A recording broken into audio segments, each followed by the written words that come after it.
Hello ನಮಸ್ಕಾರ, ನಾನು ನಿಮ್ಮ ಪ್ರೀತಿಯ ಚೈತ್ರ ಹರೀಶ್ ಮಾತಾಡ್ತೀನಿ. ಸೊ ಇವತ್ತು ಸಂಕ್ರಾಂತಿ ಹಬ್ಬದ ವ್ಲಾಗ್ ಇದು. ಸೊ ಇವತ್ತು ಮಾರ್ನಿಂಗ್ 2:30ಗೆ ಎದ್ಬಿಟ್ಟು ನೀರೊಳಗೆಲ್ಲ ಹಚ್ಕೊಂಡ್ಬಿಟ್ಟು ಫ್ರೆಶ್ ನೆಕ್ಸ್ಟು ಮನೆ ಮುಂದೆ ಬಂದು ಎಲ್ಲ ಕಸ ಗುಡಿಸಿ ನೀರು ಹಾಕಿ ರಂಗೋಲಿ ಎಲ್ಲ ಹಾಕ್ಬಿಟ್ಟು ಮತ್ತು ದೇವ್ರ ಮನೆಗೆ ಬಂದು ದೇವ್ರ ಮನೆ ಎಲ್ಲ ಕ್ಲೀನ್ ಮಾಡಿಕೊಂಡು ದೇವರು ಎಲ್ಲ ತೆಗೆದ್ಬಿಟ್ಟು ನಾನು ಡೈಲಿ ದೇವ್ರ ಮನೆ ಒಳಗಡೆ ರಂಗೋಲಿ ಹಾಕಿರ್ತೀನಿ. ಸೊ ಧನುರ್ಮಾಸ ಮುಗಿತಲ್ವ, ಸೊ ಲಾಸ್ಟ್ ಸಂಕ್ರಾಂತಿಗೆಲ್ಲ ಕ್ಲೀನ್ ಮಾಡಿಕೊಂಡು ಮತ್ತು ಪೂಜೆ ಎಲ್ಲ ತೊಳ್ಕೊಂಡ್ಬಿಟ್ಟು ಎಲ್ಲ ಇಟ್ಬಿಟ್ಟು ಮತ್ತು ಮನೆಯಲ್ಲಿ ನೆಲ ಗಿಡ ಎಲ್ಲ ಒರೆಸ್ಕೊಂಡು ಸ್ನಾನ ಮಾಡ್ಕೊಂಡು ಬಂದು ಅಡುಗೆ ಮನೆಗೆ ಅವರೆಕಾಯಿ ಮತ್ತು ಗೆಣಸು ಬೇಯಕ್ಕೆ ಹಾಕಿದ್ದೆ.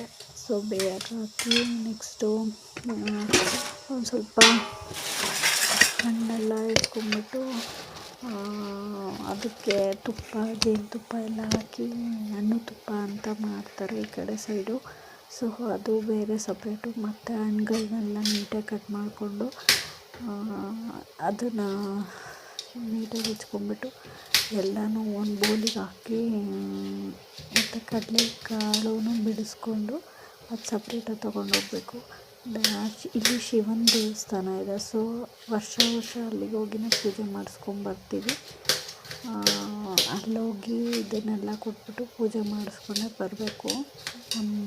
ಈ ಮನೇಲಿ ಆ ಪದ್ಧತಿ, ನಮ್ಮ ಮನೆಯವ್ರ ಮನೇಲಿ.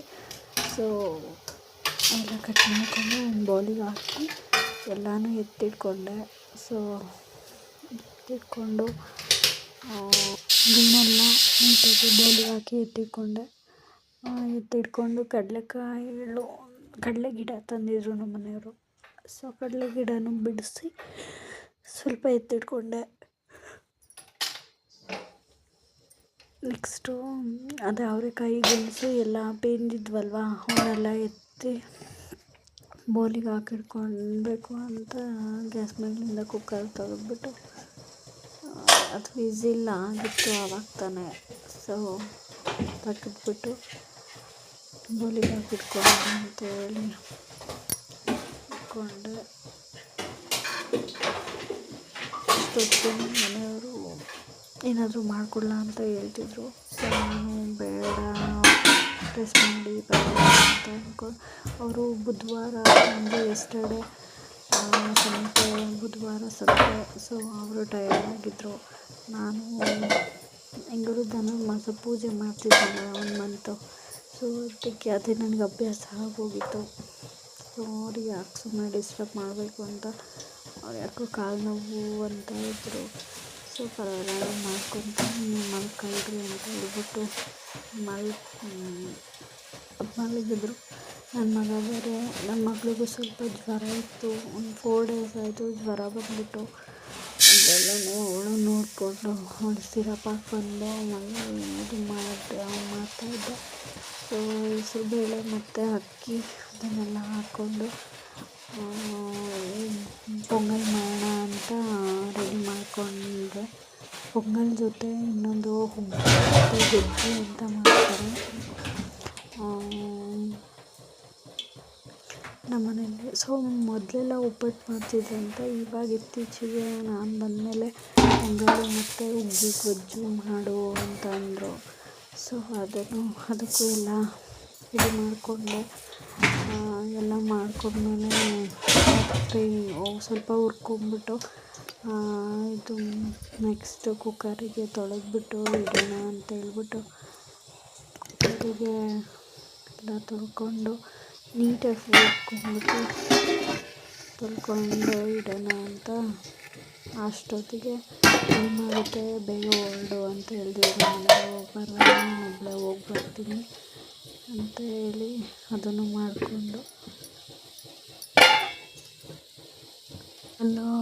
ಎಲ್ಲ ಕುಕ್ಕರಲ್ಲಿ ಕೂಗಿಸ್ಬಿಟ್ಟು ನೆಕ್ಸ್ಟು ಹುಳಿ ಮಾಡೋಣ ಸ್ವಲ್ಪ ಅಂದ್ಕೊಂಡು ಹುಳಿಗೆಲ್ಲ ರೆಡಿ ಮಾಡಿಕೊಂಡು ಹಾಗೆಯೇ ಫ್ರೈ ಮಾಡಿಕೊಂಡು ಮತ್ತು ಸ್ವಲ್ಪ ಅದಕ್ಕೇ ಹುಳಿಗೆ ಸ್ವಲ್ಪ ನೀರು ಹಾಕ್ಬಿಟ್ಟು ಜಸ್ಟ್ ಹಾಗೇನೂ ಬಿಡಬಾರ್ದು, ಸ್ವಲ್ಪ ನೀರು ಹಾಕ್ಬಿಟ್ರೆ ಅದೊಂದು ಸ್ವಲ್ಪ ಸಾಂಬಾರು ಟೈಪ್ ಆಗುತ್ತೆ. ಸೊ ಅದು ಹುಳಿ ಅಂತಾರೆ.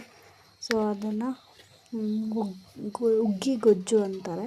ಸೊ ನೆಕ್ಸ್ಟ್ ಕೋಸಂಬರಿ ಎಲ್ಲ ರೆಡಿ ಮಾಡಿಕೊಂಡೆ. ಕೋಸಂಬರಿನೂ ಎಡೆಗೆ ಬೇಕಲ್ವ, ಸೊ ಅದಕ್ಕೆ ನೆಕ್ಸ್ಟ್ ಇವೆಲ್ಲ ರೆಡಿ ಮಾಡಿಕೊಂಡು ಪೂಜೆಗೆ ರೆಡಿ ಮಾಡ್ಕೊಳ್ಳೋಣ ಅಂತ ಹೇಳ್ಬಿಟ್ಟು ರೆಡಿ ಮಾಡ್ಕೊಳಕ್ಕೆ ನಮ್ಮ ಮನೆಯವ್ರು ಸ್ನಾನ ಮಾಡ್ಕೊಂಬರ್ತೀನಿ ಅಂದರು.